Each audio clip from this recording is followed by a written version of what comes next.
आज्ञा माने छन देखि पारुथिबे इटा धरित्री पेपर ती बाहरीछे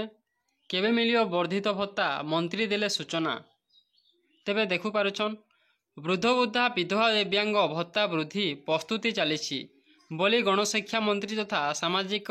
सशक्तिकरण मंत्री नित्यानंद गौड़ सूचना देइछंती। मंत्री कहिछंती भत्ता 3000 को वृद्धि निष्पत्ति होईछि सेथिपाई प्रस्तुति चली बजेट केदे आसुछि देखिबो अर्थ विभाग क्लियरांस नेबो परवर्ती समय यहाँ कार्यकारी करियो बोली मंत्री कहिछंती।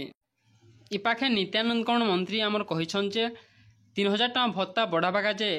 सरकार विचार करुछन जदि बजेट ठीक हिसाब है जदि बजेटटा ठीक हिसाब आउछे बोले निहाती बढ़ावा बोली इपाखे सूचना देइछन तो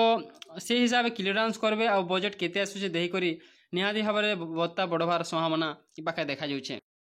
एथिसह पूर्व सरकार बंद करिथिबा स्कूल संपर्क रे मंत्री सूचना देई कहिछंती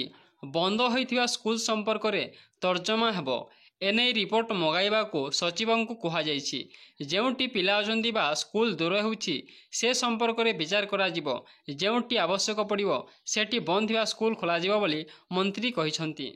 तार अर्थ होला जे बीजेडी सरकार जेन थिला जेते बेले से सरकार टाइम रे जेन स्कूल माने बंद थिला से स्कूल मानकर रिपोर्ट आनबा का जे पाखे सचिव के कहा जाइछे तार संगे रिपोर्ट आइला परे जेन पाखे स्कूल दरकार हबा से पाखे स्कूल खोलबा का जेटा मंत्री हमर जनछनी पाखे।